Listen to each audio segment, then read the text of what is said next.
Welcome everyone. It's day 22. Let's go over your daily challenge to help you step out of your comfort zone and develop a flexible mind. So our one-word intention today is attune, and we're going to connect with this through meditation. So your daily challenge is to meditate for 20 minutes today. Now, if you are new to meditation or if you find that this is something you struggle with, I do have some tips and tricks. If you'd like, you might find it easier to split this up into 2 10-minute meditations or even 4 5-minute meditations, so that eventually maybe you'll be working yourself up to a full 20 minutes.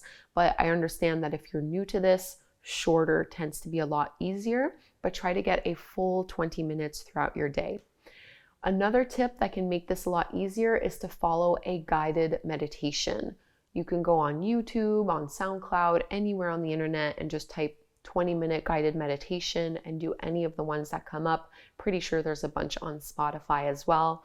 I find guided meditations as a beginner can be a lot easier because they help focus your mind on something, whereas a silent stillness meditation, you're mainly just trying to observe the gaps in between your thoughts, and over time those gaps get longer and longer.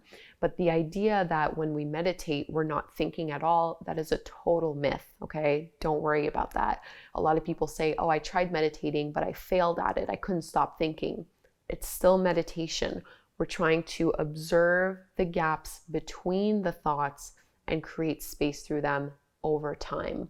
It is a practice. It is not something we're meant to be perfect at, but man, it has tremendous benefits. The clarity and the sense of peace that you can find through meditation is truly unparalleled, and I want to give you a little bit of a taste of it. So try to do this for 20 minutes today, however it works to you. Meditation is so powerful. It's an amazing, amazing tool, and it's totally free. Okay, have fun with it. Let me know how it goes, and we'll connect again tomorrow.